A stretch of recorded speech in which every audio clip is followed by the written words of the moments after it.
මේ වාර්තාවේ සඳහන් වෙනවා පොලිස් පායිස් නැමැති පුද්ගලයා ගැන. මේ වාර්තාවේ සඳහන් වෙනවා ආමි මොහිදීන් නැමැති පුද්ගලයා ගැන. මේ වාර්තාවේ සඳහන් වෙනවා. This report mentions an individual by the name of Police Faiz. It also mentions a person called Ami Mohideen. It identifies the brother of Zaharan as Rilwan. Back then, all of these people had used weapons of the security forces. These weapons have been granted based on the threats of the LTTE.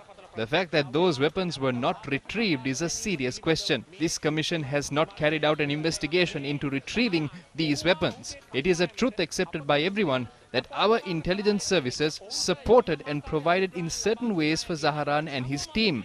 Against such a backdrop, why didn't our intelligence services feel those activities develop into terrorism? Why was it neglected?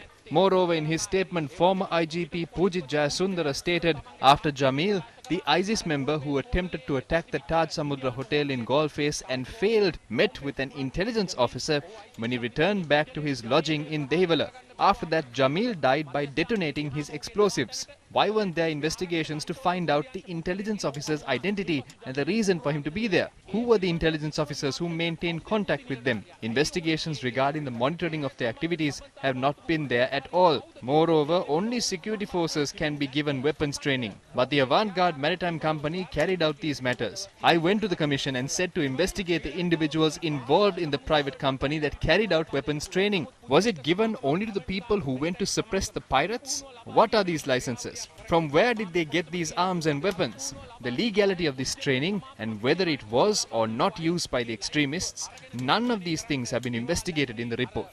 පාවිච්චි කළාද නැද්ද කියන එක පිළිබඳව සොයා බලන ලෙස මේ වාර්තාවේ කිසිම දෙයක් ගැන විමර්ශනයක් කළා නැහැ.